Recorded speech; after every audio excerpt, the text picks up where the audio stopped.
биздин оюбузда деле жок эле, мен балам мынтип тендерчик болуп кетет депчи. Документацияны бүт өзүбүз кылып беребиз деди да. Ошонусуна кызыгып келдим да менчи. Эми ошодон пайда көрдүк да, жакшы пайда көрдүк да. Айтпай эле коеюн эми пайданы. Бардыгы тендерчик болуп кетпесин деди. Саламатсызбы достор, сиздер менен биз Тендер академиясы. Атым Капарбек. Бул жакта биздин Кадыр акебиз. Окунуп бүткөнгө канча болду Кадыр аке? Окунуп түшкөнүнө 1,5 ай болуп калды. 1,5 ай 2 айда. 1,5 ай болуп калды. Уже 3-чү тендерин утуп келди бүгүн. Бул 26.879 сом. Прям вау деген сумма болбосо дагы башталыш үчүн өтө сонун нерсе. Бул жакта Кадырбек акенин баласы Мунарбек, 16 жашта. Мен буну эмнени айткым келди? Мунарбек өзү 16 жашында ушул иштерди Мунарбек кылып атат, ачыгын айткандачы. Атасы келип окуган, офлайн курс окуганда биз айтабыз го, онлайн курсту белекке беребиз деп. Онлайн курс менен ушу баласы окуган. Баласы катышат, баласы утат. Кадырбек атасы инвестицияны атасы кылат. Бул сферага кантип келип калдыңыз? Ошол жөнүндө бир аз маалымат берсеңиз. Мен сферам өзүм Кара сууда соода кылам. Мындан соода кылгандан кийин тендерди Инстаграмдан көрүп калдым мен мунучу. Тендерди Инстаграмдан көрүп калдым. Бул менин тармагым экен, бир кошумча бир жумуш болуп калсын деген ойдо эле келдим. Себеби дегенде алып сатууну жакшы билем. Ошого бул деле алып сатуу нерсе экен. Базарда иштегенде бир нерсени табакал алып келесиң да. Алып келип өтсө өтөт, өтпөсө өтпөйт алчы. А бул тендердин жакшы жери бул даяр нерсе экен да. Утасың, көрөсүң, ошону апарып бересиң. Ошого кызыгып келдим, окудум. Окугандан кийин биздин оюбузда деле жок эле, мен балам мынтип тендерчик болуп кетет депчи. Тендерге кызыгып кетет, же бир нерсе болуп кетет деп ойлогон деле жокмун. Онлайн сабактарын берди, мен барганда бир аз маалымат берип аттым. Кирди, окуду. Азыр өзү эле аткарып атат да. Мен почти Кара сууда өзүмдүн эле жумушумду кылам. Келет, бул толтурат бардык нерселерди, утат, келет, сатып алат, апарып берет. Ошол эми азыр. Бул дополнительный жумуш болуп калды. Анан бул жакшы нерсе экен, себеби дегенде бош жүрбөйт экен, бул подростковый балдар. Түнү менен кезет. Биздин баштан деле өткөн да бул нерселерчи. Ооба да. Көчөгө чыкпай калат экен. Мындай ойлонуусу терең болуп калат экен. Каерде эмне болуп атат, ким эмне кылып атат. Ошолорду бүт бардыгын терең билип калат экен, түшүнүп калат экен. Анан бир өзүмө маалымат берсем, бир жакшы жери тендердин. Постоянно жумушта болот экенсиң. Могу Instagram, TikTok деген нерселерден кутулат экенсиң. Телефонду отурсаң, мисалы, TikTokто отурсаң 1 саат аз да, негизичи. Аз да. Жок дегенде 2 саат отурасың да. Ошол нерселер жок болду да мендечи. Ошол нерселерге кирбей калдым. Киресиң, тендерге киресиң, кызыгуу иштейсиң. Азыр основной бүт жаш поколенияның главный проблемасы, маселеси ушул да. Бүт бардыгы соцсетке кирип кеткен. Инстаграмда 1 сааттап, 2 сааттап отура беришет да. Пайда жок. Ошолорго бир совет берсеңиз кандай? Эми ошолорго мен советим ушул тендерди келип окуш керек да. Окуш керек дегенде биз менен бир бала окуду, жаллап аттык. Бала миллион оборот менен окуду да. Эми биз показына 20 миң, 30 миң менен утуп атабыз го. Ал миллион оборот менен келип окуду. Окуганын себеби ушу документация да. Документацияны ушул академиядан точно үйрөнүп кетет экенсиң да.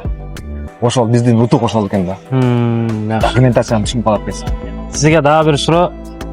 Бул биздин академияны кантип тандап калдыңыз? Башка академия көрдүңүзбү? Мен башка академия көрдүм. Барып деле сүйлөштүм. Алар мененчи барып сүйлөшкөндө башка академиялар баягы документтерди өзүңөр кыласыңар деди да. Бүт ИПларды, немелеринчи, бухгалтерский нерселеринчи. Анан кийин мага жакпады. Кыла албайсың да анычы, кыйын нерсе бул, документация кыйын нерсе да. Анан бул тендер академияга келсем, Баяман деген бала менен сүйлөштүм да. Баяман менен сүйлөшсөм, келди. Документацияны бүт өзүбүз кылып беребиз деди да. Документацияны. Ошонусуна кызыгып келдим да мен. Тендерди бай жакшы жагын эле мактай бербей, бир минус жактарын айтсаңыз, бул тендерди окуп атканда курс учурунда эмне кыйынчылыктар болду? Эми бул талыкпай окуш керек экен, бул кыйынчылыгы бул талыкпай окуш керек экен. Анан бир минус жактары мен көрбөдүм почтичи. Анан окуганыңда бул жакшы экен, көп ашып калат экенсиң да. Ошолорду түздөп кетет экенсиң отуруп-туручу. Мисалы, ГОПП төлөгөндө бир эмебиз болду, ашыкабыз болду. 65 миңдик тендерге биз өзүбүз 59 миң койгонбуз. 59 миңдин ГОППсын төлөп койгонбуз да. Ал өзүнө 65 миңдиктин төлөш керек го. Ошондой ашыкпалар болуп турат экен да. Жакшы. GoPro деген эми биздин көрүүчүлөр түшүнбөшү мүмкүн, бул эмне GoPro деген. GoPro деген бул гарантийное обеспечение приложения поставщика. Сен ошол тендерге катышканда же моундай документ түрүндө, же болбосо акчалай түрүндө сен ал ишканага гарантия бересиң. Мен ошол тендерге катышам деп. Ошол нерсе. Результаттар кандай болду ошого чейин? Результаттар жакшы. Мисалы 10 күн эс алдык го. 10 күн эс алгандан кийин 44 миңди уттукпу? Канча миң уттук аны? 44 миңдикти Бишкекке салып жибердик. Эми ошодон пайда көрдүк да, жакшы пайда көрдүк да. Айтпай эле коеюн эми пайданы. Бардыгы тендерчик болуп кетпесин эми. Жакшы. Эми бардыгыбыз эле ошо тендер деп калабыз. Мисалы, менин дагы эң алгачкы тендерим эсимде да, канча сомго утканмын, канча сомго пайда калган, дагы деле эсимде да. Ошол эле сурооду сизге берейин. Биринчи алгачкы тендериңиз канча сомго уткансыз? Биринчи алгачкы тендерими 3875 же 75 же 85 сүйлүктүгө жибергенбиз. Калькулятор менен линейка жибергенбиз. Лотторго көп бөлүп койгон экен ошол. Ошол бир лотун биз утуп алганбыз да. Биринчи тендерим ошол. Дагы эми бизнесте ошол акча дале иштелбей жүрөт. Биринчи тендер. Да жакшы. Буну эмнеге айттым? Себеби бизден көпчүлүк сурап калышат да, тендерге киргенде сразу эле миллион акча керекпи же крупный акча керекпи деп калат да. Жок туугандар. Тендерге ошо 2000 сомдук, 3000 сомдук деле тендерлер чыгат. Ар ким адамдын өзүнүн финансовый чөнтөгүнө жараша тендер чыга берет. Мисалы мен деле биринчи алгач тендерим 3700 сомдук болгон. Бул акебиздики дагы 3800 сомдук. Ошентип секин көтөрүлүп оборот чоңой берет. Кадырбек, анда сизге дагы бир суроо берейин. Эми көпчүлүгү баягы тендер десе ойлошот да, баягы өтө чоң объекттер депчи. Ооба. Мисалы сиз эле биринчи тендерде кандай деп ойлогонсуз? Мен дагы ошондой деп ойлогонмун. Чоң объекттер, тендерчиктер десе эле тендерде бир чоң нерселерди коюлат деп ойлогом да, биринчи чектеги алып элечи. Ишканаларды, жолдорду салган, немелерди салган деп ойлогом да. А көрсө тендер совсем башка нерсе экен да. Тендерде мамлекетте эмне болот болсо бардыгы коюлат экен да. 10 сомдук деле, 1000 сомдук деле, 500 сомдук деле, 10 миңдик деле, 5 миңдик деле коюла берет экен да. Бул жакшы нерсе экен да. Унарбек, иним эми сага суроо. Бул жакта атаң келип окуп кетип атты. Барганда сага нелерди үйрөтүп атты? Сен кантип тендерге кызыгып калдың? Кантип ушул иштерге, ушул ийгиликтерге жеттиң? Бул ийгиликтерге биринчи атам келип сунуп тендерге окуйм дегенде майли окуй берсин, буга ишенбедим эле да өзү. Болбойт окшойт, алдамчылар окшойт деген. Сен атаңа ишенбедиң, э? Алдамчылар окшойт деген да тендерчи. Окуй берсин, көрөбүз дегенде окуп келди. Документацияларды көрсөткөндө, печаттарды алып келип көрсөткөндө ошондо ишендим мен.